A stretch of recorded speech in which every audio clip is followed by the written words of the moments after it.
Hello, viewers. This is Dr. Kamar Chima, and at the Sanober Institute for our neighborhood series, we have reached to another conversation that is on Pakistan-India relations, the estranged neighbors. Viewers at Sanober Institute, our mission is to seek to serve as a non-partisan platform for an informed dialogue on geopolitics, geoeconomics, governance, and environment. The issues that affect the present and the future of the people of Pakistan and South Asia. And at Sanober Institute, our goal is to carry out objective and non-partisan analysis, as I mentioned earlier, so that we can learn from the best practices around the world on any of the subjects being worked on, and recommended policy reforms and macro and micro levels. Inputs from private sector, academia, practitioners, and Pakistani diaspora will be brought to evolve the purposeful outcomes. Today's conversation is on Pakistan-India relations, the estranged neighbors. We have a wonderful panel with us. We have with us Mr. Ambassador Shahid Malik, Assalamu who has been former High Commissioner to India. Mr. Shahid Malik has over 38 years of experience in the Foreign Service of Pakistan. He has been High Commissioner to India from 2007 to 13. He has been High Commissioner to Canada, Ambassador to Venezuela, and other places, and a long diplomatic career. We have with us Mr. Izaz Ahmad Chaudhry. He's been former Foreign Secretary of Pakistan and also the chairman of the Sanober Institute. And we are lucky to have with us Mr. Dr. Mujib Afzal, who is Associate Professor at the School of Politics and International Relations, Quaid-e-Azam University, Islamabad. We will shortly be joined by Mr. Mateen Haider, who is anchor and diplomatic correspondent. Viewers, this particular topic, Pakistan in India, these strange neighbors. Before giving the floor to our panelists and starting the conversation, different scholars and people have reached to this conclusion that they have what are the sources of animosity or what are the roadblocks to peace in between India and Pakistan. So there are major four ideas which I will mention, and I will give the floor to Ambassador Azaz Chaudhry for his opening remarks. It is considered that the opposing ideologies or the philosophical systems on both sides are one of the problems or the roadblocks to peace. Then the strategic and economic asymmetry is also one of the challenge. The mindset of hostility on both sides is also a challenge. Unresolved issue of Kashmir, which is also considered as a nuclear flashpoint, is also one of the challenge between both the countries. Just starting the conversation, I would give the floor to Ambassador Azaz Ahmad Chaudhry, who is the chairman of the Sanober Institute, to please give your opening remarks on this particular topic. Thank you, Kamar. It is a pleasure to have with us on this panel Master Shahid Malik, whom I hold in great esteem. Thank you. He is being modest that he was not successful in India. Actually, he was the most successful High Commissioner to India, in my view. And then we have Dr. Mujib Afzal, again an authority on internal dynamics in India. Kamar is right. You can approach this subject from various perspectives. I'll also flag a few issues, but I like to raise a few questions at the outset and hope that during our discussion we can find answers to these questions. If we look at the history of India and Pakistan, we find that India has remained hostile towards Pakistan right from the time both countries became independent. So the question that comes to my mind is this mutual hostility permanent or can it change? Another question I would propose is it is sometimes alleged that Pakistan's foreign policy is India centric. Is this so? If yes, why is it?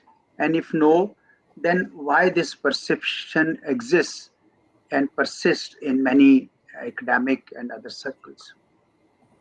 Then moving on to core areas of dispute. From Pakistan's perspective, it is Kashmir. From India's perspective, it is terrorism. So we need to look at them.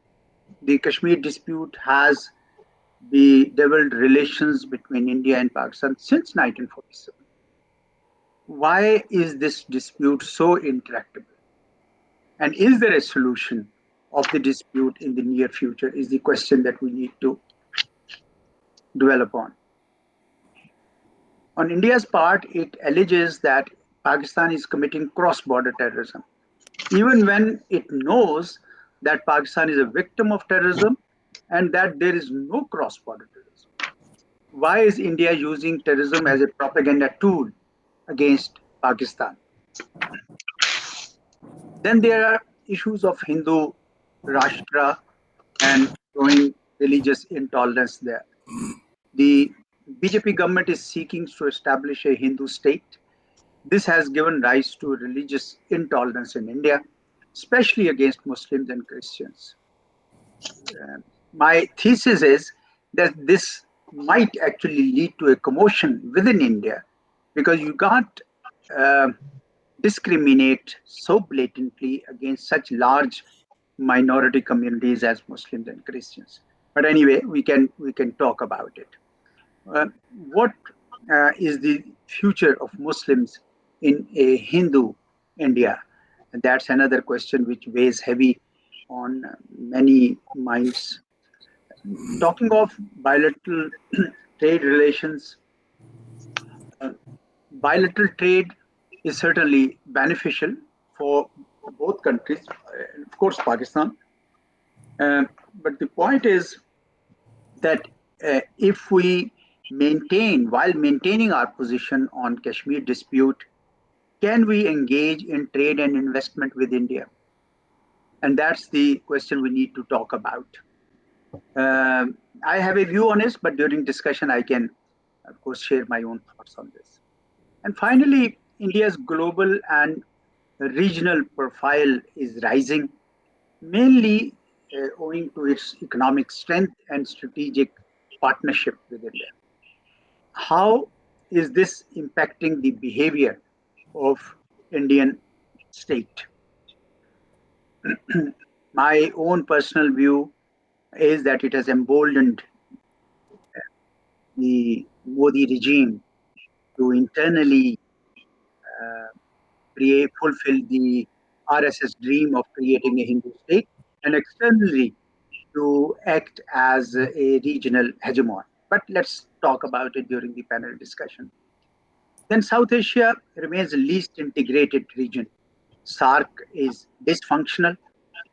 So, is there a way to revive the spirit of cooperation rather than confrontation in South Asia? For instance, can we cooperate um, on issues like climate change, which affect all countries in South Asia? And then, how is Pakistan being affected by these changes in in South Asia, but also at the global plane? In our West, India has a history of maintaining its presence in Afghanistan, sometimes even using Afghan soil to create instability in Pakistan. But under the Taliban regime, will India try to regain its space in Afghanistan? Is another question that comes to my mind. So there are lots of questions, very few answers, and the objective for our panel discussion should be to find answers to these questions. Back to you, Kamal. Thank you very much, Ambassador, for raising these questions. Now I would request Ambassador Shahid Malik, please give your opening remarks about this topic, sir. Ji, thank you very much, and a good morning from a heavily smogged Lahore to all the participants and the viewers. आपने अपने शुरू के opening remarks में कहा, you talked about opposing ideologies, you spoke about the hostility, which is a fact, the status quo, does it suit us or not? And in his remarks, Foreign Secretary Ambassador Izaz Chaudhry has given a broad perspective of the current state of Pakistan-India relations, asking the question that is our foreign policy India-centric? Let me start by saying that at the moment we are passing through probably in my memory, as far as my memory goes, the worst state of our bilateral relations.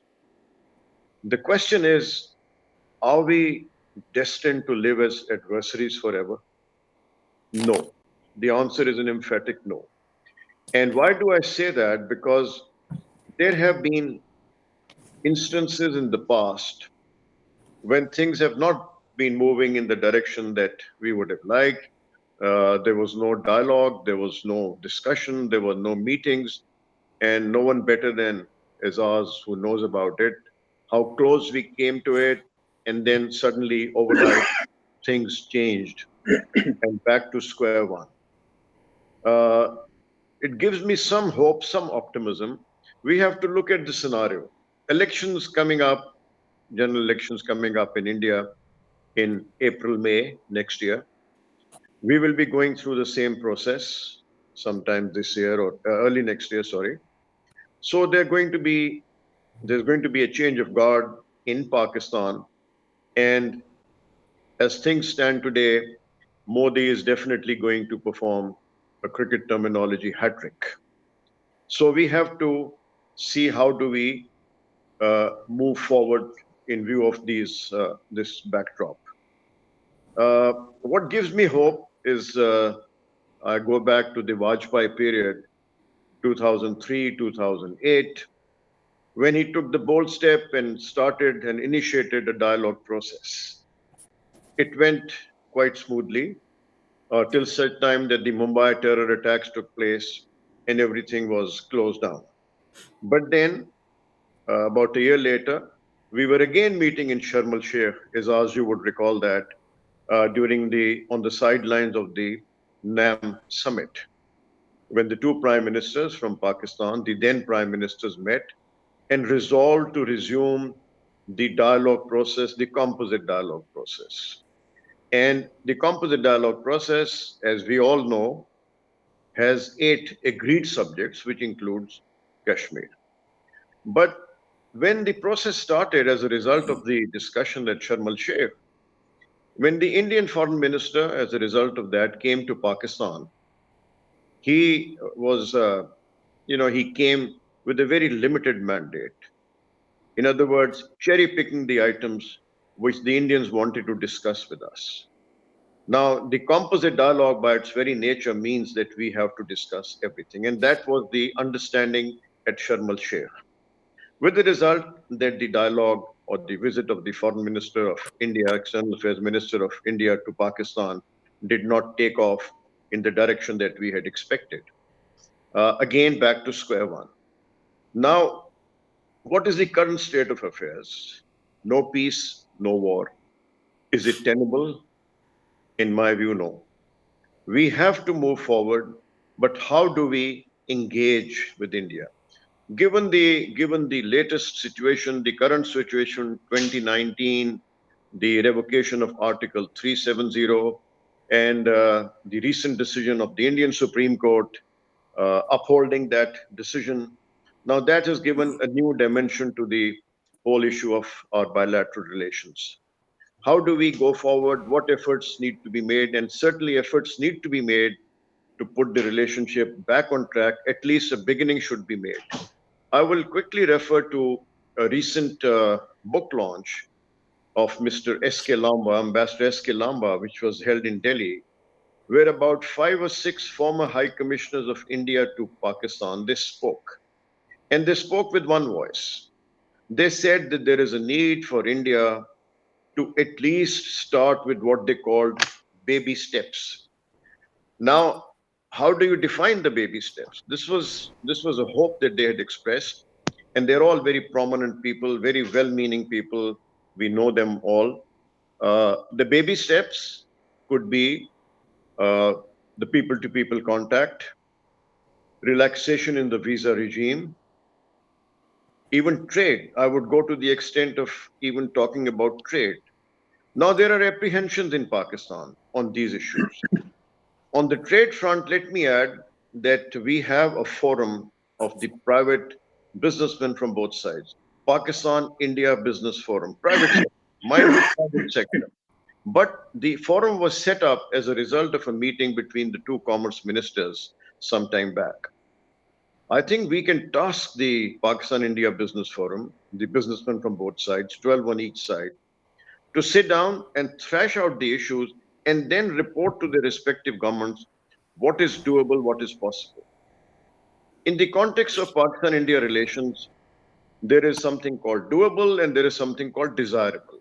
So let us begin with what is doable. But for that, we have to, in my view, I think we have to wait for 2024 elections in India. It has, as I said, Vajpayee took the lead. He took the bold step. That can be repeated. आपने बात की शुरू में अपने opening remarks में about opposing ideologies. Yes, by certainly, and Azaz has referred to the Hindutva and all that. But China and Pakistan is a case in point. Different ideologies, but the best of friends. Certainly, we cannot hope or we cannot really achieve that level of relationship, but relations can be improved, dialogue can take place. Azaz also referred to the need for connectivity. And in that context, SARC. I was the first ever director for SARC. Azaz, when I was director India, I was asked to become director SARC in addition to being director India. Uh, I'm sorry to say that in my view, SARC is quite a useless organization up till now. And the reason for that is the tussle between Pakistan and India, as a result of which other South Asian countries have become hostage to that animosity. Why isn't India agreeing to the SARC summit, attending the SARC summit? It is our turn to host it. This is the age of what we are doing today. We can have a virtual summit. So there are many possibilities which can be presented, which can be talked. And before we go into further details, in my opening remarks, I would also go to the extent of saying that we must look into the possibility of reviving, if it is not taking place, and I have no information on that, the back channel process. The back channel has led to certain agreements in the past, in the recent past. The line of control agreement was a result of a back channel discussion. Uh, let's look into the possibility of that. These are steps which can be discussed, and how can they be discussed? Let's bring in the proverbial international global friends that we have. Can they impress upon India to see the desirability of engaging with Pakistan? Certainly, India stands to gain as well. It is. I don't agree when the Indians tell me that Pakistan is no longer on our radar screen. I think we have to make ourselves relevant. We are relevant. Despite India's efforts to isolate us, that is not going to succeed. Thank you. I'll stop here and then I will join as we progress. Thank you very much, Ambassador Shahid Malik, for raising very important and pertinent points. Now I'll request Professor Dr. Mujib Afzal to please give your opening remarks on this topic, sir. Thank you, Kamer, for inviting me and giving me this opportunity to be part of this uh, great group. I would say there exist three broader strands that defines our relationship. One is we have traditionally know about the ideological and historic uh, trend in which we essentially a broader chunk of Muslim nationalism in Indian subcontinent concluded that we cannot protect our identity and ourselves uh, without separating from the majority. And that's where majority minority issue came in, and later on, after partition, it became big India and small Pakistan. Second, I think, is which we less talk about, is the nature of the South Asian state system, in which India is overwhelmingly big and powerful. Even all the rest of the South Asian states combined India is still bigger than all of them. But in case of Pakistan, Pakistan is not like Nepal or Bangladesh or Bhutan. Pakistan is big, so it is difficult for India to accommodate Pakistan. But at the same time, it is difficult for India, as Ambassador Saab was saying, to ignore Pakistan as well. So we are living in a dilemma in which we have created structures and different processes in which we try to balance each other. But essentially, whether we like it or not, the nature of relationship is zero sum. Indian gain is our loss, and our loss is Indian gain. And thirdly, lastly, I would say the structures that we have created, whether it is a political, administrative, or security, that are designed on the basis of suspicion to each other. And they have institutionalized this mutually suspicious relationship on both sides, in which India perceives its security uh, in a continental way. India do not see its security as a nation state, but as a region. If any part of the region is breached, Indian security is breached, and that is a historic process. If somebody is coming from Khyber Pass, it not only threatens Islamabad and Punjab and Lahore, so-called Takht Lahore, it also threatened Delhi as well, and from Delhi onward to another. In case of us, we cannot balance India on our own, so we breach this regional security conception of India and invite outsiders, United States first, then China as well. So this structure of that we have created is also very much an kind of a hurdle in a development of a mutual relationship, because it generates suspicions and sustains suspicions. Uh, I don't think small steps we have taken. Almost we have used every type of a model to make our relationship normal between India and Pakistan. But unfortunately, they all have failed. What we need on both sides, a kind of a greater, kind of a big leader or a charismatic leader who can generate a popular consensus, and at the same time who can create a momentum and trust within the institutions, whether they are the institution of politics, administration, or security, that what he is doing is right for its nation and the region as well. We do have, on part of India at the time, a consensual leader. I think after Nehru, Modi Saab is in a position to take big decisions. In case of Pakistan, I think we are still waiting to see such a committed leader on our side, and skillful leader who can enlist the support of general population as well as the institution as well. Thank you very much, Mujib Afzal Saab. I think a lot of points have been raised by Mujib Afzal Saab and Ambassador Azaz Chaudhry. But I have a question. I will start with Ambassador Shahid Malik so that we can have a conversation. Some of that question have also been raised by Azaz Saab and Mujib Saab. But normally, if I'm speaking from an Indian mindset, so they are saying that whom shall we talk in Pakistan? For instance, that's a very important question. For example, when the political class wants to speak, then they come the unelected institutions which have their own mindset.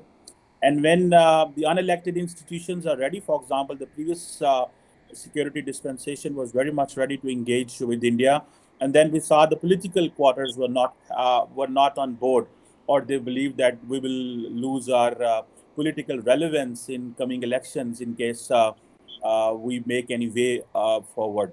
So, Ambassador, since you have been there and then you have seen all these highs and lows, so if you please can share your views on that.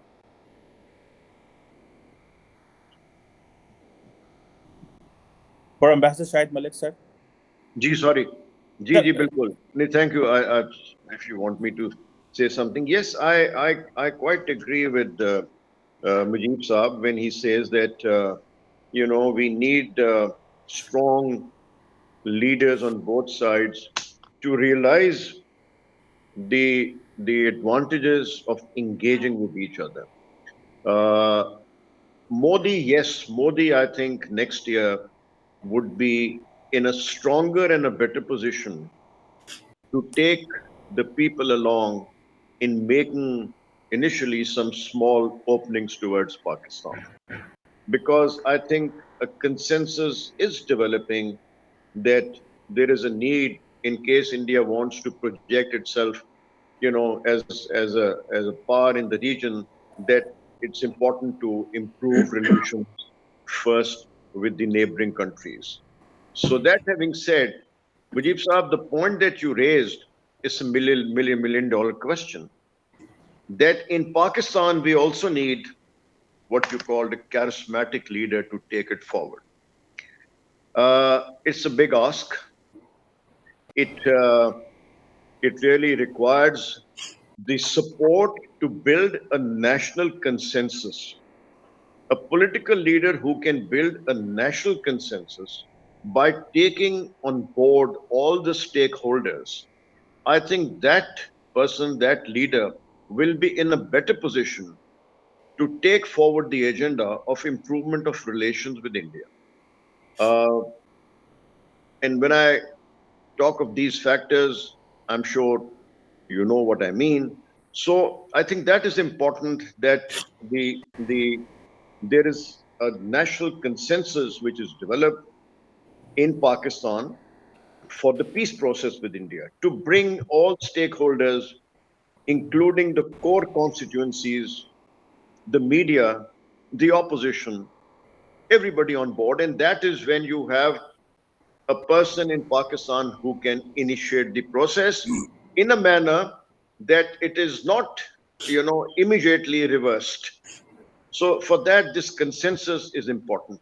And I think on the other side, that consensus is there with a strong leader uh, in the context of India.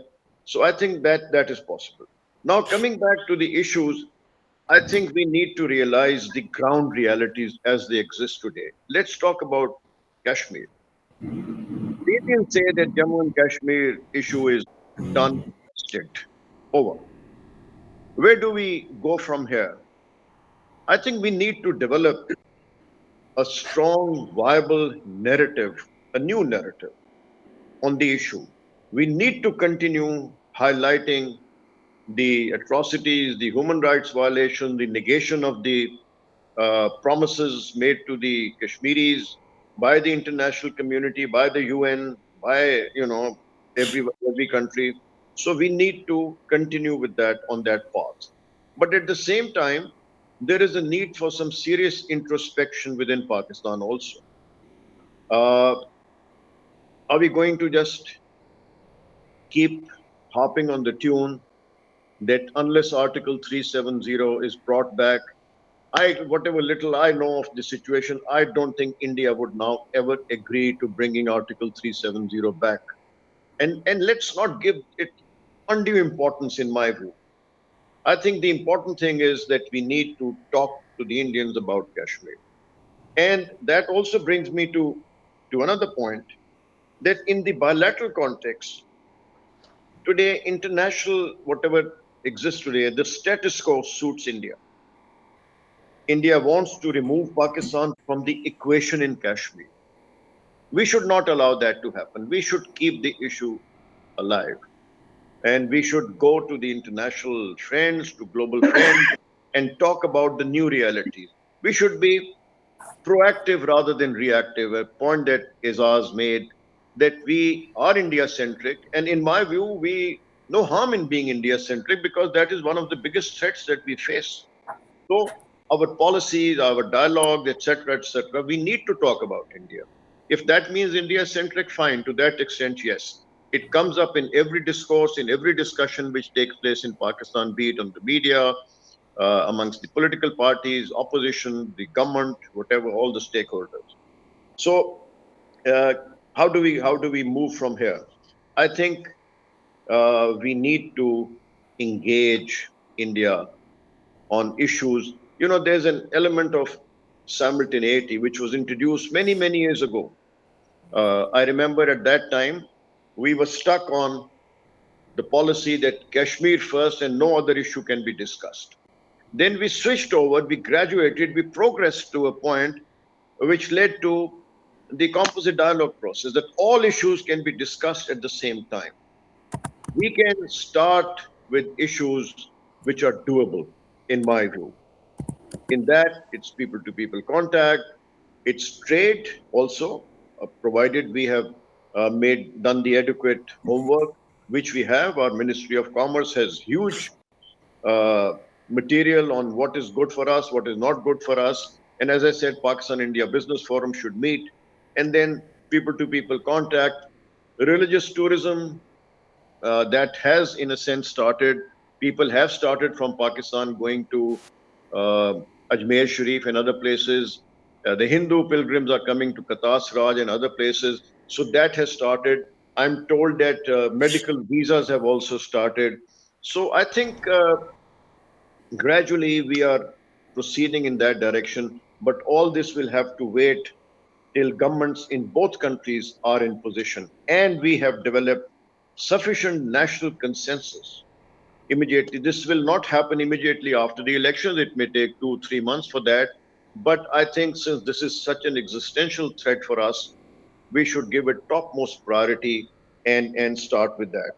Uh, the point about you know, being India centric is ours.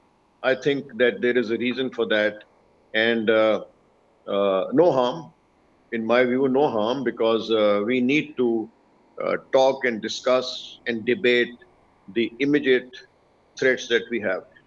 I remember the Indian Army chief talking about a phrase that he used, non-contact warfare with Pakistan. That we will now be engaging with non-contact warfare, hybrid warfare. And we have seen manifestation of that horrible policy in Pakistan, the attacks that are perpetrated against people in Pakistan. Yes, we have the other element also coming from the other side of the border, but let's not ignore the threats that are coming in. And one more point is ours on something that you have written so well and so extensively. Isn't it time for us to look at Gilgit Baltistan and giving it a provisional provincial status? You know, we need to do that also in the context of CPEC. There are a number of projects in GB. We need to provide guarantees and assurances to people, and we can do that once we have and we all know that there are possibilities of doing that.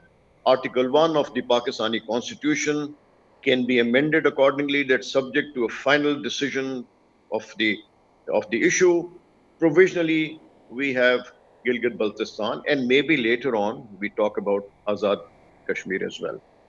So I will end here and then proceed as we go forward. Sir, there was a question from Dr. Kamar Chima, maybe while you have spoken on all other subjects.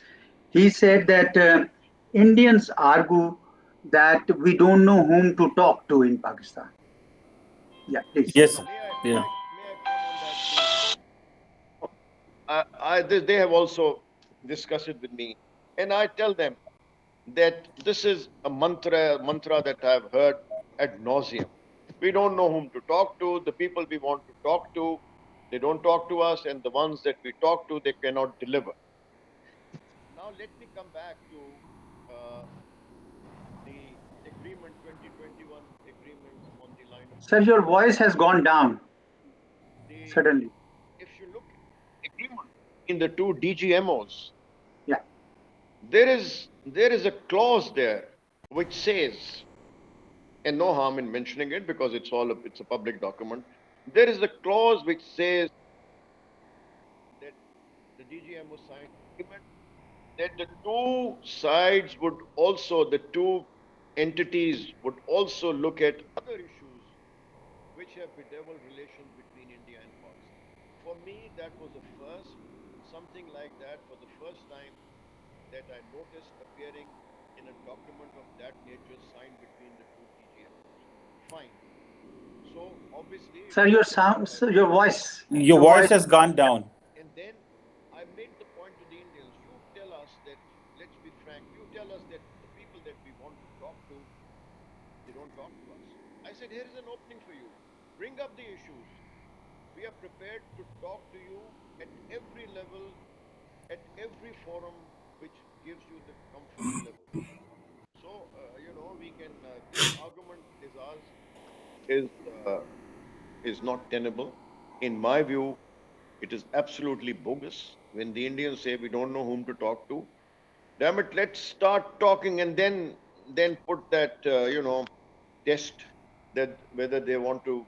We and as I said earlier in response to Mujib Saab's point, that once this national consensus is developed in Pakistan, involving everyone, including all the stakeholders, then I think the Indians would realize that the discussions that are going to take place with us, the people who are going to make that uh, discussion, have that discussion, they have the support of everyone who matters in Pakistan, the parliament, the media, the people, the stakeholders.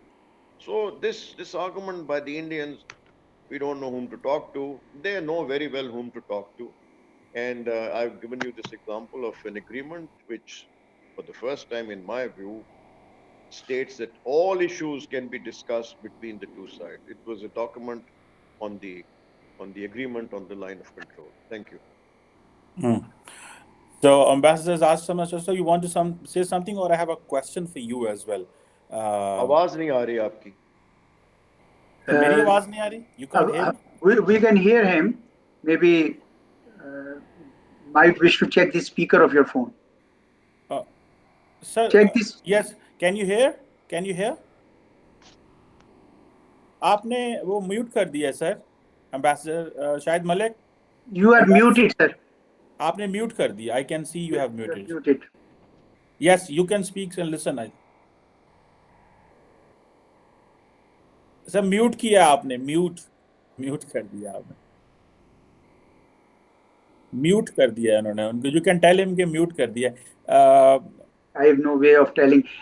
Sir, your phone. Yes, आपने mute कर दिया था sir. Phone is muted. That's the best Signal. I can do. Okay. You have muted, but anyhow, moving on, sir, Ambassador Izaz Chaur Saab. You want to say something, or I have a question? As Ambassador Malik was saying, that how to engage, how do we engage with India, and some Indian uh, ambassadors or people of the strategic community saying that we should take baby step. Uh, so right now, I think the biggest problem between India and Pakistan, where we talk, is that first, Ambassador, we used to say that let's talk about Kashmir, and they used to say let's talk about trade. And then now we are saying let's talk about trade or other things, and they are saying let's talk about terrorism. So they have, they have reached to this point that wherever they go globally, they raise this issue. So how do you see that we need to get out of this discussion? For example, Ambassador Shahid Malik Saab was mentioning that we should go to our global partners, our friends, but unfortunately, our global partners and friends, they don't have that leverage. For example, the Americans, the British, the European Union, they don't have leverage over the Indians to motivate them or ask them to come on table with Pakistan. So how to move on out of this equation, because they don't get satisfied on anything. So I'm just trying to raise these questions for bringing different perspectives in the conversation. Yeah, I can address this briefly, but I would actually want to go to Dr. Mujib Afzal on the internal dynamics also. But let me first address the point you raised. We must keep in mind the global picture, the global dynamics, the global geopolitics. That has given a special place and privilege to India, and therefore even India's excesses are being ignored and they look the other way, to the extent that even if India is targeting people in North America, still they would like to contain this, because they want India to serve their larger objective mm, of, of being a counterweight to China. So that, I think, global picture has given India the kind of weight that it can continue to ignore Pakistan and raise allegations against Pakistan of cross-border terrorism. But I tell you, no country in the world has repeated what Dr. Jaishankar has been speaking ad nauseum. No country has repeated those allegations, because the world now knows that there is no cross-border terrorism from Pakistani side. If there is any cross-border terrorism, it is from the other side to Pakistan. There are fingerprints, Indian fingerprints on terrorism inside Pakistan and elsewhere, as I indicated, in Canada and US. So I don't think India is using that argument essentially to to advance its present strategy of no contact warfare. That no contact with Pakistan is also another instrument of war that India has waged against Pakistan.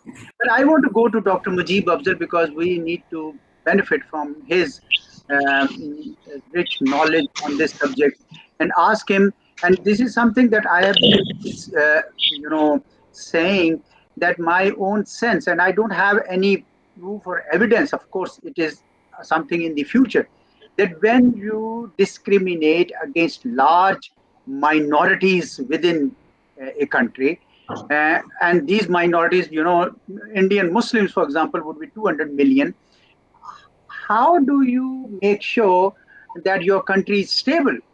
So it's a zero sum. Hindutva and this objective of creating Hindu state is a zero sum for India, because by definition you will be discriminated against minorities, and that means you are sowing the seeds of perpetual instability in your country, and there could be a commotion.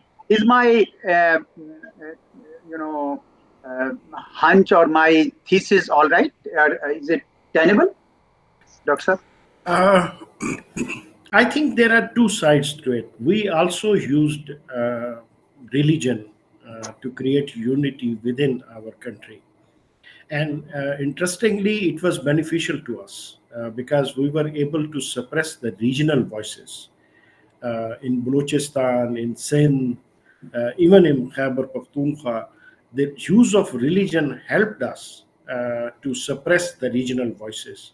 But then within religion, we started to create sectarian issues, and that became even more powerful destabilizing factor. So it's all confused processes of selecting, emphasizing, and sometimes even rejecting different issues for nation building project. We are still in a process of building our nations, and in which we are having a competing point of views.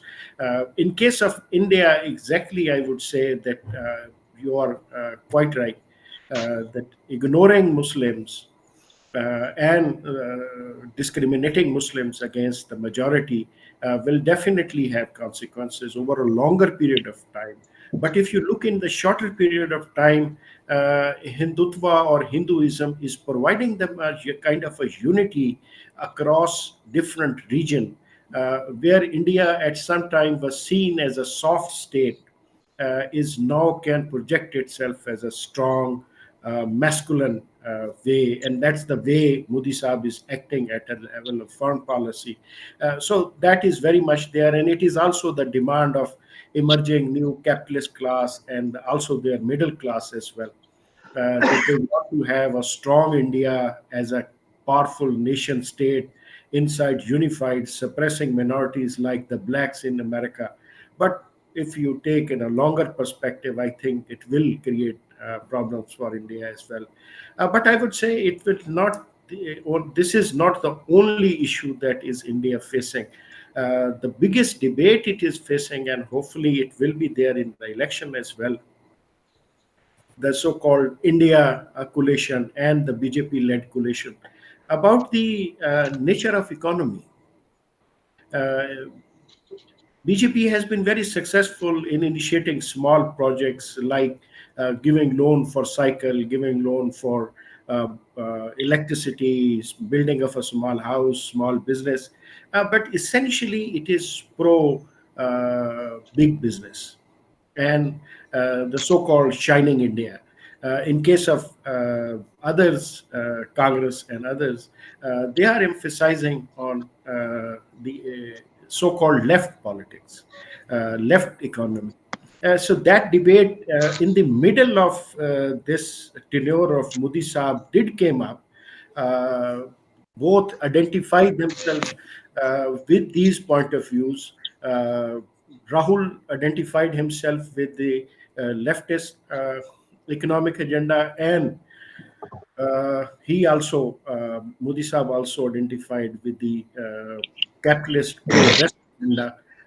But then somewhere that debate was lost, and again on sectarian issue and secularism versus Hindu ethos, it was lost. But it will come back. India itself within will face continuously this challenge. It is fine. India is now $3.4 trillion economy, but compare with any other state, let's say even Italy. Italy also have $3.1 trillion economy, but its population is 55 million. In case of India, it's a 1.5 billion. So if you would divide, this is meaningless achievement that India have compared to the industrialized other countries. And also the other countries also view India simply in terms of market, nothing more than that. So India has to go through this debate of big business and supporting the so-called economic debate. So I think it will be a combination of sectarianism or the communalism in with reference to India and the economic debate that will define the future of India. And India is continuously, for a longer period of time, has to face this debate.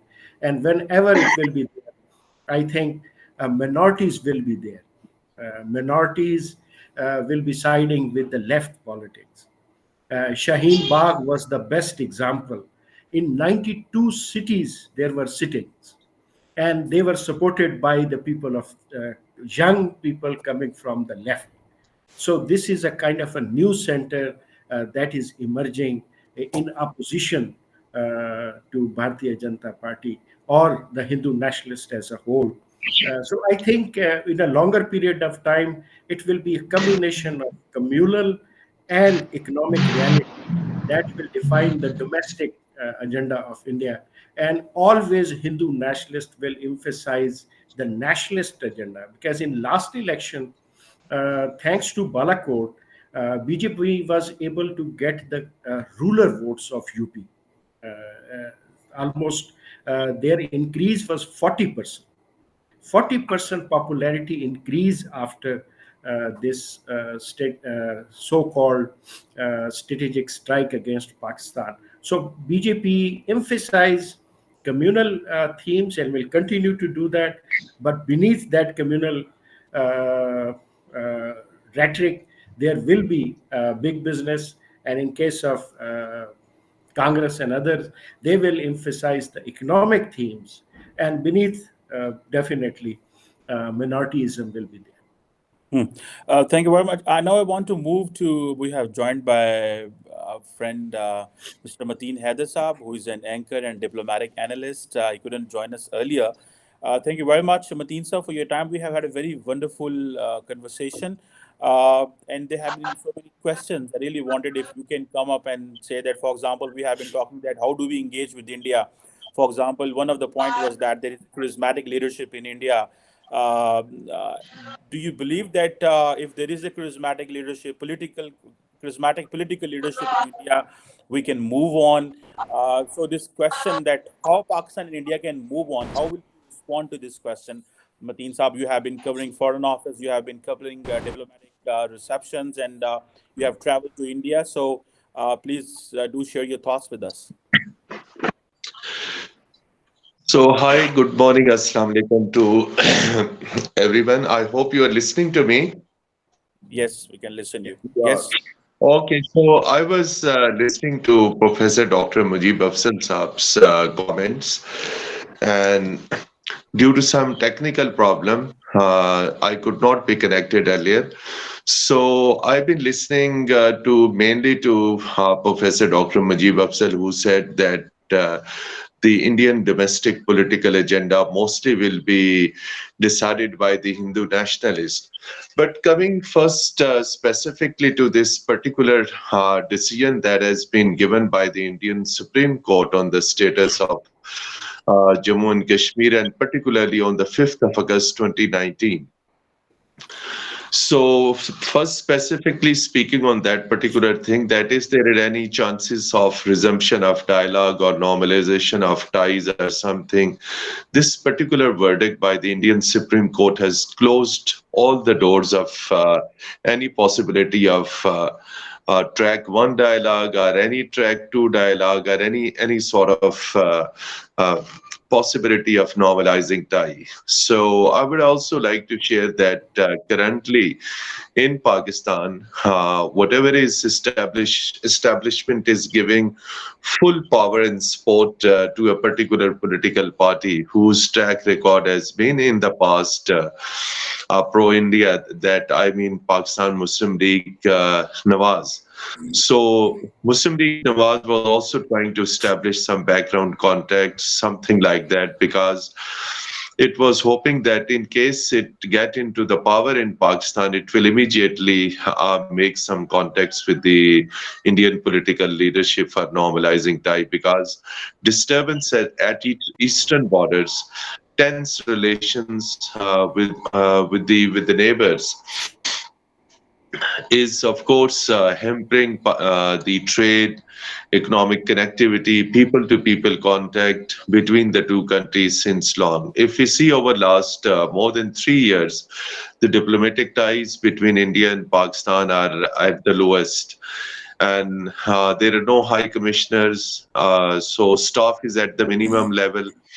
There are delays in the visas and something like that. So, and the former government of Prime Minister Imran Khan also didn't do anything, didn't take any step, move that could have led to the normalization of ties. And then of course, the next government came, PDM, although the former Prime Minister Shahbaz Sharif made a couple of statements regarding relations with India. But if all of you remember, within few hours, then he had to take back those remarks. So you better understand that who controls the things in Pakistan. So he was not allowed to go extra mile as far as relations between Pakistan and India are concerned. So despite these all things, I don't think so.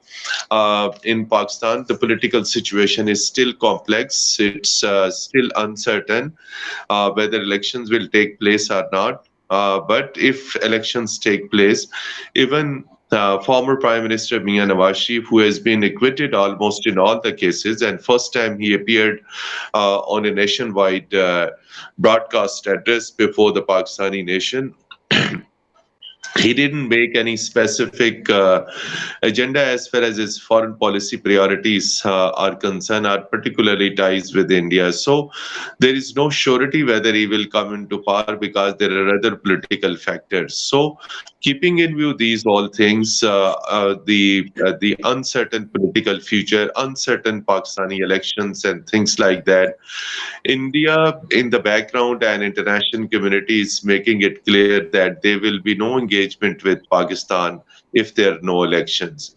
So this particular thing is clear that Pakistan has to go to elections to get the leadership elected by the vote, and the election should be fair, free, and in case if it is anyway engineered or twisted or election results are maneuvered, then again there will be hue and cry. So, Kamar Chima Saab, your answer to your question that it all depends upon the new political leadership in Pakistan that will decide the next roadmap of relations between India and Pakistan. And earlier point I responded that in the current situation, whatever were the windows of dialogue or negotiation or normalization of ties, this particular decision by the Indian Supreme Court has closed this all. And the common friends of both India and Pakistan, particularly some of the Western countries, they were also unhappy. Although there is no official comment from the Western countries on this particular thing, except Pakistan, who made it very clear that this decision is unacceptable. This decision is in violation of the UN Security Council resolutions, the aspirations and the wishes of the people of Kashmir. So, Pakistan was hoping that if the Indian Supreme Court had given this decision the other way, right, if it had rejected, then there could have been some possibility or something. But in this scenario, in this prevailing situation, in this tense situation, when you have already a tense situation on the western borders and already a tense situation at the eastern borders, I don't think so that there will be any normalization of ties between India and Pakistan. And next year, India is also going into elections. Let's hope so that who will be in power BJP if BJP-led government is definitely starting its communication strategy, mass public contact campaign, or again engage public into the issues of Jammu and Kashmir, terrorism, and Pakistan, and will be able to do something vis-a-vis these foreign policy issues, and particularly its narrative, particularly against Kashmir terrorism and Pakistan. Even I don't think so that these things now the Indian public will buy. Except Dr. Mujib Afzal Saab was of the view that nationalist Hindus element is key. I do agree that that element is key, but there are other people as well. And within Hindu community, all Hindus are not nationalists. There are Sikhs. The situation in Indian Punjab is different. Situation in states where Muslims are residing different. So 2024 for Indian elections would be different one. And since long Indian Congress is also fed up with these extremist policies of BJP. So there will be definitely mixed elections, mixed results in India. And in case if there is a coalition government, in case there is a coalition government in India, or even Congress I party wins and comes into power, then there are hopes that situation would be different from now. What is happening now, if Congress I party comes into power, then situation will be different. Although it would be difficult for Congress I party to take any drastic step on Jammu and Kashmir, which may deviate Indian typical traditional position on Jammu and Kashmir. It may not, but there are chances of resumption of dialogue if the Congress I party comes into the power. But it will not be stepping back from its traditional strong position on Jammu and Kashmir, on waters, on counter-terrorism, and on many things. So yes, please, sir. You can. Yeah. जी मैं मतीन हैदर साहब अस्सलाम वालेकुम वालेकुम अस्सलाम मलिक साहब जी मैंने आपकी बड़ी गौर से बातें सुनी और शुक्रिया yeah, you know, as we know that India's position on all issues regarding Pakistan have hardened since the emergence of India as a strategic partner of the United States. So that's very clear. And of course, and other Western powers. Now that has given a level of a certain state of arrogance to the Indians. And in dealing with Pakistan, in future dealing with Pakistan, we need to keep that in mind. और मतीन हैदर साहब इसमें हमारा भी दोष है, हम भी इसमें हिस्सा लेते हैं उनकी एरोगेंस को बढ़ाने के लिए. Allow me to say very quickly, cricket के ऊपर आप बात करें. इंडिया को यहाँ पे आना था एशिया कप खेलने के लिए. We were the hosts. but in our wisdom we accepted the hybrid model کہ انڈیا جا کے سری لنکا میں میچ کھیل لے ایشیا کپ کے لیے, حالانکہ ہم ہوسٹ تھے, ٹھیک ہے, وہ ان کو ایک اور وہاں پہ بوسٹ ملا. اس کے بعد سونے پہ سہاگا یہ, then we decide to send our team to play in India, یہ جو ابھی ورلڈ کپ ہوا ہے, ٹھیک ہے. بالکل میرا ہمیشہ سے موقف تھا کہ کیا ہماری کمپلشن تھی دیٹ وی سینڈ, ہم بھی کہتے کہ ہمارے جو میچز ہیں اگر آپ کسی تیسری جگہ پہ کرائیں تو ہم کھیلنے کو تیار ہیں. اس کی وجہ سے ایک ان کی ایروگنس میں اور اضافہ ہو گیا. Now we have to unfortunately live with that arrogance جو انڈیا نے اب acquire کر لی ہے, number of reasons for that. لیکن جس طرح آپ نے فرمایا متین حیدر صاحب کہ اب ڈائلاگ پاسبل نہیں ہوگا بیکاز سپریم کورٹ کا یہ فیصلہ آ گیا 370, یہ if allow me to say that this should not have come as a surprise to us. BJP manifesto, and Azaz will bear me out, BJP کی manifesto میں even before it came into power اس میں تھا کہ بابری مسجد کی جو ڈیسیکریشن ہوئی ہے وہاں ہم رام ٹیمپل بنائیں گے, آرٹیکل 370 پہ ہم نظر ثانی کریں گے سارا کچھ.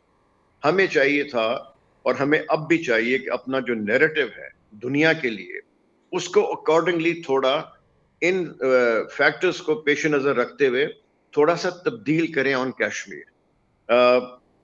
اس کی ضرورت ہے, and I think we need to redraft a strong narrative. ہمیں we should not be a victim of change, we should be an agent of change. ہمیں جا کے آگے بڑھنا چاہیے. اور میرے نزدیک اس میں دوسرا پوائنٹ میں یہ بتانا چاہ رہا تھا کہ جیسے مجیب صاحب نے ذکر کیا, ہنٹ کیا کہ بالا کوٹ ہوا, یہ ہوا, وہ ہوا الیکشن سے پہلے, جس کی وجہ سے بوسٹ ملا مودی کو وہاں پہ.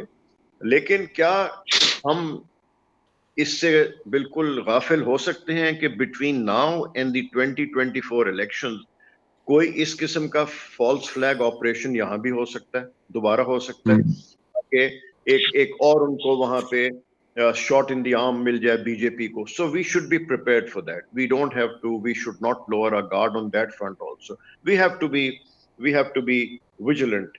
سو فائنل پوائنٹ میرا یہ تھا کہ dialogue is the answer, and we need to pick up threads from where we left in 2008. 2008 میں جب واجپئی نے یہ شروع کیا تھا, ایک پروسیس شروع کیا تھا, اس وقت کے جو حالات تھے اس کی طرف جائیں. easier said than done, لیکن ہمیں شروعات کر لینی چاہیے. آپ نے ذکر کیا کہ اسٹرانگ لیڈر ان پاکستان کون آتا ہے کون نہیں آتا. جو بھی آتا ہے اس کو آنے کے فوراً بعد ایک نیشنل کنسنسس ڈیولپ کر لینا چاہیے on relations with India by involving all stakeholders in Pakistan. اور اس کے بیسس کے اوپر, اس کی قوت کے بیسس کے اوپر انڈیا کے ساتھ پھر بات چیت کا سلسلہ شروع کریں with small steps, with steps which are doable. desirable کو چھوڑ دیں, doable سے بات کریں. اور اس کے اوپر تھوڑی سا وہاں پہ میرے خیال میں ہندوستان میں, انڈیا میں بھی اس چیز کے اوپر سوچا جا رہا ہے کہ میں نے آپ کے آنے سے پہلے متین حیدر صاحب, I referred to Mr. Lamba's book launch in India. اس میں 5 or 6 of the former high commissioners of India to Pakistan, they spoke with one voice, counseling the Indian government that it is time for India to take certain what they called baby steps. Visa relaxation, people to people contact, trade کے بارے میں بات چیت شروع ہو جائے. تو I think all is not lost. Let the two governments and Modi, in my view, آپ نے hint کیا, ذکر کیا کہ possibility of Congress. I don't see that happening. I don't have a crystal ball, but I don't see that happening. We'll have to live with Modi's hat trick. We'll have to see him. We will see him in power in the next elections. And ہمیں ابھی سے اپنی جو تیاری ہے, اپنا جو narrative ہے, اپنا جو موقف ہے انڈیا کے ساتھ, وہ ابھی سے, آفٹر آل پولیٹیکل گورنمنٹس آتی ہیں جاتی ہیں. فارن افیئرس میں آئی ایم شیور اس کے اوپر ضرور بات چیت ہوگی, اسٹڈی ہو رہی ہوگی کہ وہ تو ایک آن گوئنگ پروسیس ہے نا جی, کہ اگر جو بھی حکومت آتی ہے پاکستان میں, آئندہ لائے عمل جو ہے انڈیا کے ساتھ وہ کن لائنز پہ ہونا چاہیے. At the moment we are not in a position to really concentrate directly on relation with India, لیکن ایک ہمیں اپنا یہاں پہ تیار کر لینا چاہیے فارن آفس میں اور لوگوں کے ساتھ مل کے कि whichever government comes in power, क्या क्या स्टेप्स हैं जो उसको लेने चाहिए. नेशनल कंसेंसस बिल्डअप करना चाहिए, इंडिया के बारे में सोचना चाहिए, अपनी बॉटम लाइन देख लें, थोड़ी सी फ्लेक्सिबिलिटी अपनी अप्रोच में भी दिखानी पड़ेगी. मतीन हैदर साहब, हम अगर मकसद जी बिल्कुल, मैं बिल्कुल एक क्विक कमेंट जो वो शाहिद मलिक साहब की ने बहुत ही रियलिस्टिक एक पिक्चर पेश हिंदुस्तान की का है. भी वापस बिल्कुल कॉन्स्टिट्यूशन में लाएगा. अभी तो सुप्रीम कोर्ट जी बिल्कुल जिक्र किया, जी, मैं एक क्विक कह दी कि आप लें और स्टेटहुड भी हो जाएगा, बिल्कुल सब कुछ हो जाएगा. लेकिन बाकी जो चीजें हैं, जब तक इंडिया अपना जो मकसद है मकबूजा कश्मीर में वो हासिल कर लेगा अगले 8-9 महीनों में जो भी है, तो हमें चाहिए कि अभी से अपने इसके लिए तैयारी कर लें, किस तरह डील करना है. The bottom line in my view is के जो 2008 से जहां सिलसिला मुनक़ता हुआ था, कोशिश की जाए कि वहीं से दोबारा बातचीत का सिलसिला शुरू कर दिया जाए by taking certain small steps which will be acceptable to the other side and which will be doable in Pakistan also. Thank you very much. Thank you. Mujib sir wanted to say something. आप कहले sir, I also have to ask you a question ji as well. मैं सिर्फ एक point कहना चाहता हूँ. एक ये आवाज कि नहीं आ रही जी बिल्कुल. जी मैं देखिए आर्टिकल 370 जो है, Pakistan has never recognized Article 370. When it was passed and it was done between Sheikh Saab and Nehru Saab, Pakistan rejected at that point. But over the period of time, combined with Article 35A, Pakistan took its satisfaction that we now have a state and demographic balance will be preserved in the valley. But over the longer period of time, Pakistan has never accepted it as a substitute for plebiscite. And after the amendment within this Article 370, international community has not accepted it. UN Security Council has twice discussed this as an international security issue. American Congress has not accepted it.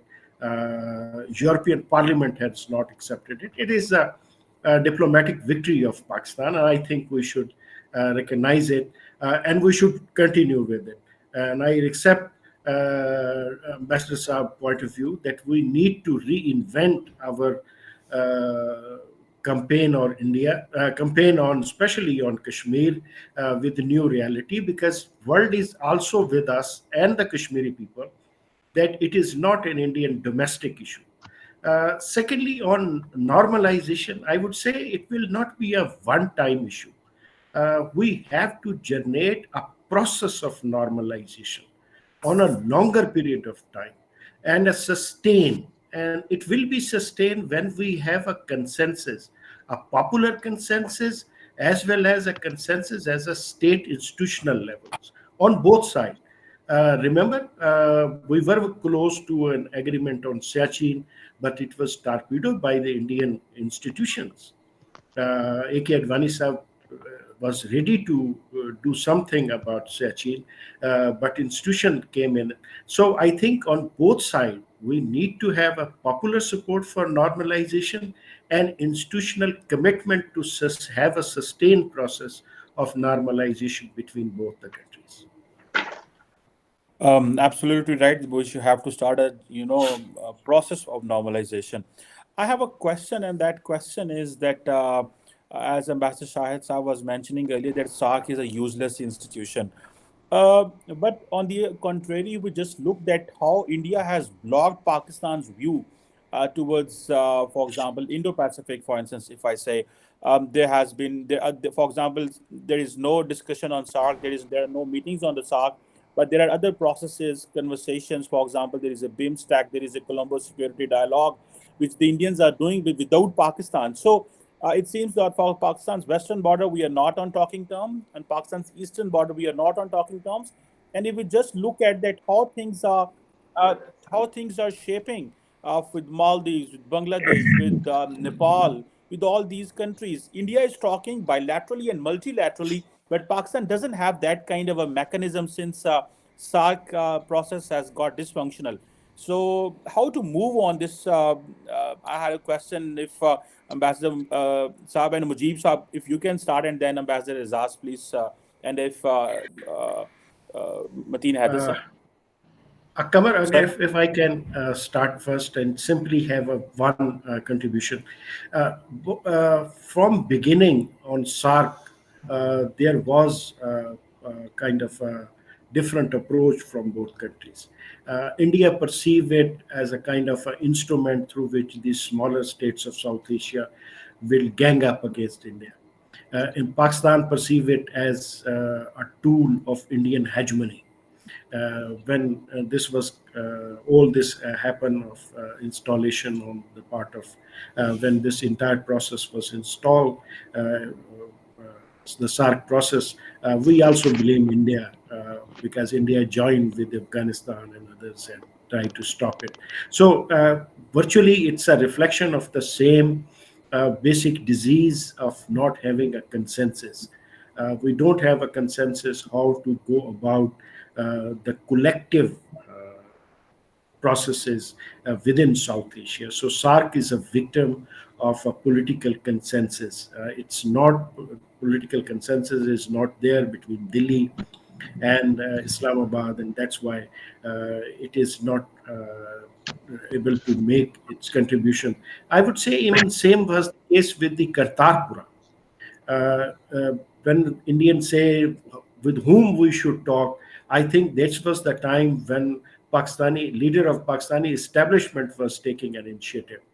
But the Sikhs living in East Punjab has not taken it as an enthusiasm, because Delhi has viewed it with suspicion that Pakistan is trying to woo the Sikhs against Delhi.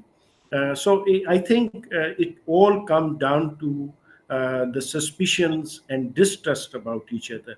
And for that, we need consensus and a sustained long-term process. It will be a painful process which we have to institutionalize. And I will agree with Ambassador Saab when he say okay, we should start from baby steps, all small steps, and from low politics we should move to the higher level. Just view it, see it this European Economic Union. Still, they cannot handle the security issues, the issues of sovereignty, the issues of nationalism. They are cooperating at the level of economy, and so we also has to start from a smaller levels of low politics, and then move to the high politics of Kashmir and other security issues with reference to normalization process. Mateen sir, if you are saying something. Kamar Saab, I beg to leave, but before I will quickly respond to Mujib Afsad Saab very rightly said, and former High Commissioner Shahid Malik Saab also said that smaller steps are imperative or needed to normalize ties. And as you referred into your question, SARC is one of the organization from where these moves, confidence building measures and things like that could be built up. So, and then the visit by former Foreign Minister Bilawal Bhutto Zardari to Goa. Look, Pakistan accepted invitation, went over there, but we have to keep in mind that what was the Indian response? Soon after Pakistani foreign minister left Indian territory, and the way Indian host, I mean Indian Foreign Minister Jay Shankar, the way he used language against Pakistan, and the remarks and the attitude and things like that, that was very clear that the next time came, it was virtual model, the summit one. The summit was made virtual one. So Pakistan went with some hope, with some message in the Goa Shanghai Cooperation Organization. Other than SARC, we have an SCO where Pakistan and India both are members. So even that platform couldn't work. That platform couldn't bring India Pakistan close, and that largely it was largely due to the negative attitude and the negative posture of the Indian side. So this Mujib Afzal Sahab very rightly said that Kartarpur was an initiative. It was although military-led initiative in Pakistan. Former Army Chief General Qamar Javed Bajwa, right, he pushed the government, and then under his command, each and everything was completed. Although the Sikh community came close to Pakistan, but India again didn't accept this reality, started putting hurdles into that free corridor that was meant for purely for religious purpose. So Kartarpur was the biggest initiative, but again, due to the hard position adopted by Indian side, the relations could not be normalized. Both countries couldn't come close to each other. So I do think that SARC is a forum which should be revived. And but again, how it could be revived over last 5 years, Pakistan has been waiting the Indian response, the other South Asian countries' response to the summit, which Pakistan postponed twice. So it is now the ball is in the Indian court, right? It could be Indian Supreme Court decision, it could be this Kartarpur, it could be this SARC, it could be Shanghai Cooperation Organization, and it could be, of course, the on the sidelines of the UN General Assembly, several meetings, including this time SARC Foreign Ministers meeting couldn't take place. Last year, it didn't take place. And in 2019, there was participation, and what type of participation was by the Indian External Affairs Minister when Shah Mahmood Qureshi was there, and the then Prime Minister, Mr. Imran Khan, was there. After that, then things didn't move.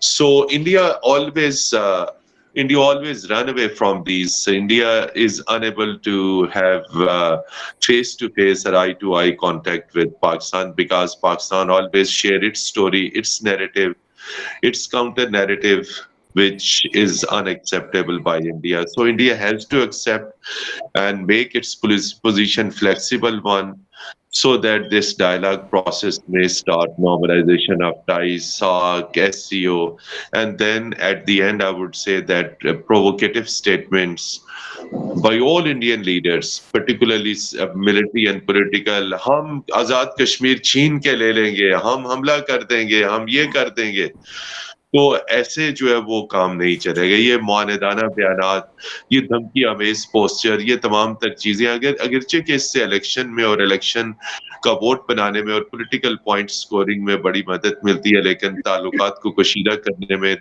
दिलों को दूर करने में ये इस तरह के statements बहुत मावन साबित होते हैं, और जो इंडिया वाले कर रहे हैं।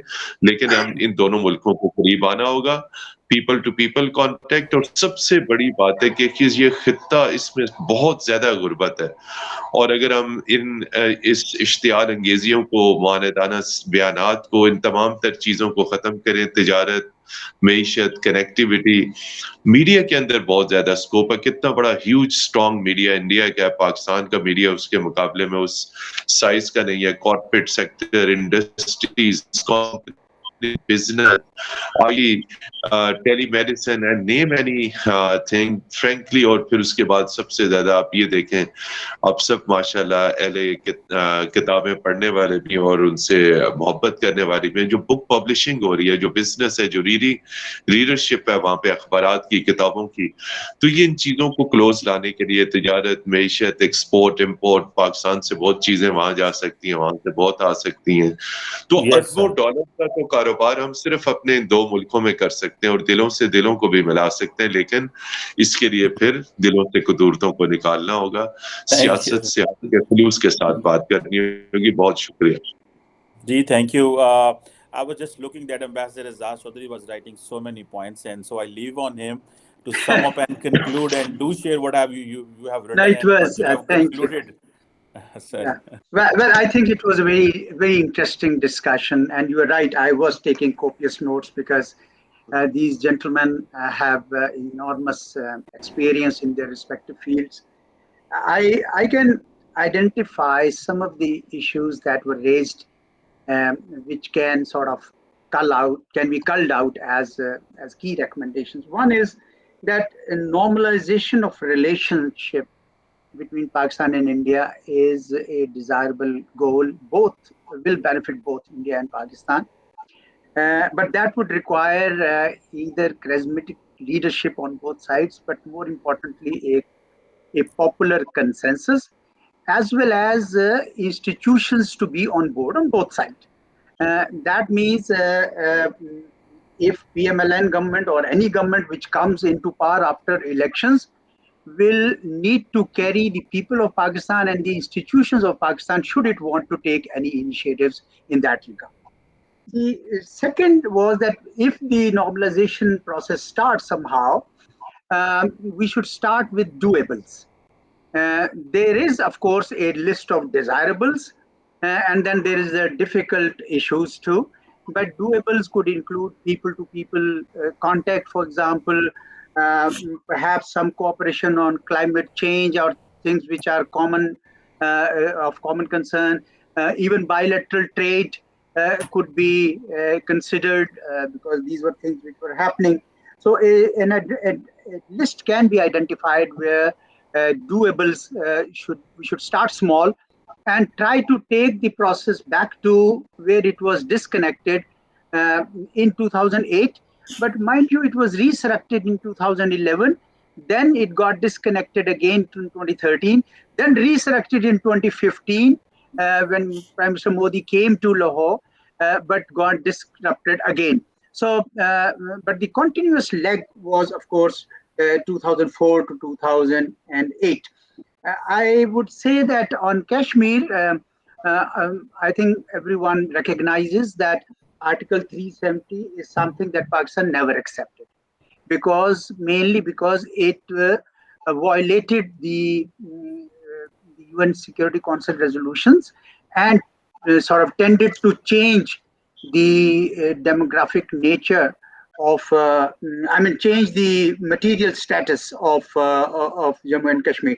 So those who were arguing in Pakistan that if statehood would return, everything would be normal. It would not be. Statehood would come back, but by that time they would have made so many demographic and electoral changes that Muslim majority status might actually be a question at that time. So what should Pakistan do? Well, the proposals were that we should perhaps redefine our narrative according to new ground realities. But one thing that Master Shahid Malik mentioned, and I have been particularly pleading, is that we should also grant determination to our own people, the people who are with us, who have been integrating with Pakistan, particularly Gilgit-Baltistan, which had acceded to Pakistan, and they must be integrated to Pakistan as a provisional province, because if you don't do that, there can be huge setbacks for Pakistan, including for its strategic interests vis-a-vis corridor to China. Then we also, Master Shahid Malik cautioned that, like what happened before the previous elections, I think Ambassador Dr. Mujib Afzal mentioned that Balakot strike enabled them to get some extra vote in rural UP. Some kind of false flag could happen, and we should be prepared this time around. We should not be caught by surprise. Global picture has changed in favor of India because India is being prepared as a counterweight to China, and that has given a kind of hubris, a kind of arrogance to India, and which it is exhibiting vis-a-vis all its neighbors, particularly Pakistan. And I think India would soon realize that ultimately it has to live in this neighborhood, and its global profile, even regional profile, will not rise unless it takes on board all the regional countries, particularly Pakistan, which is standing right next to it in its outreach to West Asia and Central Asia. So it will help and benefit India if it reduces some of its arrogance and reaches out to its neighbors, particularly Pakistan. I think a point was well made that Pakistan should also act with dignity, which we did not when it came to the recent matches of cricket in Asia Cup and World Cup. Then I think on some, I think Dr. Majid rightly identified that India perceives it as a forum where all these other states will gang up against India, and Pakistan perceives it as, and other states, also, other smaller states, as India as uh, as an instrument that India can use to extend its segments. So there is little hope for the SARC until there is a normalization between India and Pakistan, and this perception can be overcome. Perhaps then only we can be. Lot else was raised, but one final point is that very interesting term was used by Ambassador Shahid Malik, perhaps who was relaying it from a Indian general who had used it, no contact warfare. India is now waging that kind of warfare, but all might change. The only thing that Pakistan needs to do at this time uh, is to put its own house in order, both political and economic. We must hold elections. I believe that delaying elections would increase the uncertainty. Whichever government comes into power should focus on economy. And once our own weight increases, only then even friends of Pakistan have been reaching out to India because it's a big market. So they can also come to, normalize their relations with Pakistan should we become a country to reckon with. I think that's something that everybody is saying these days. So that's where I will conclude now. Thank you very much to everyone, and back to you, Kamal. Thank you. Thank you very much, Ambassador, for summarizing the conversation. Thank you very much, Ambassador Shahid Malik Saab, Professor Dr. Mujib Afzal Saab, and Mateen Haider Saab for joining at Sanober Institute. It was indeed a very enriching discussion. Thank you for your time and valuable comments, sir. Thank you very Thank much. you all. Very welcome, Thank you. Dr. Thank you very much. Thank you.